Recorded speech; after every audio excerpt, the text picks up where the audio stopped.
ఏకగ్రీవంగా ఎన్నికైనట్లుగా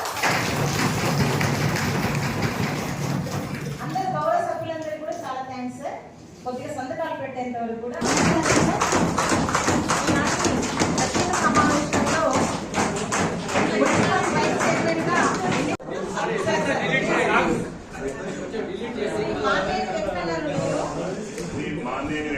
నేను మహబూబాబాద్ పురపాలక సంఘం వైస్ చైర్మన్ గా శాసనం ద్వారా స్థాపితమైన భారత రాజ్యాంగం పట్ల నిజమైన విశ్వాసము విధేయత చూపుతానని భారతదేశ సార్వభౌమ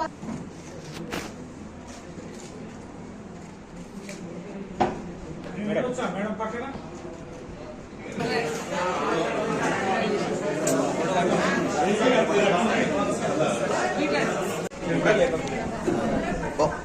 आमिर मार्केट आएगा हाँ राइट खत्म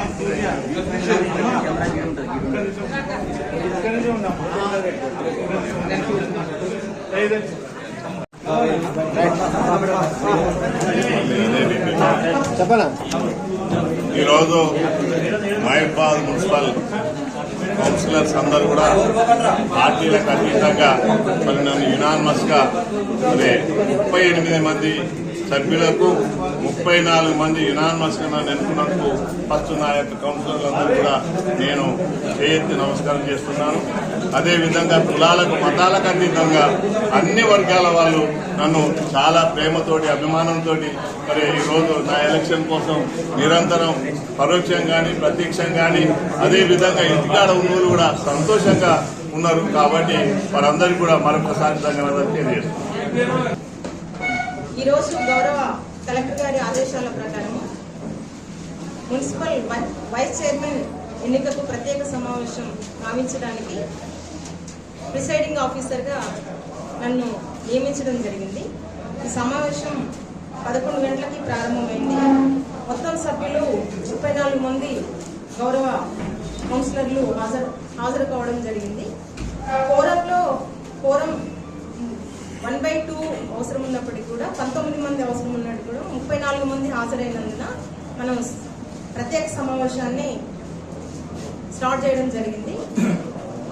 ఇందులో మొదటిగా శ్రీ మార్నేని వెంకన్న గారిని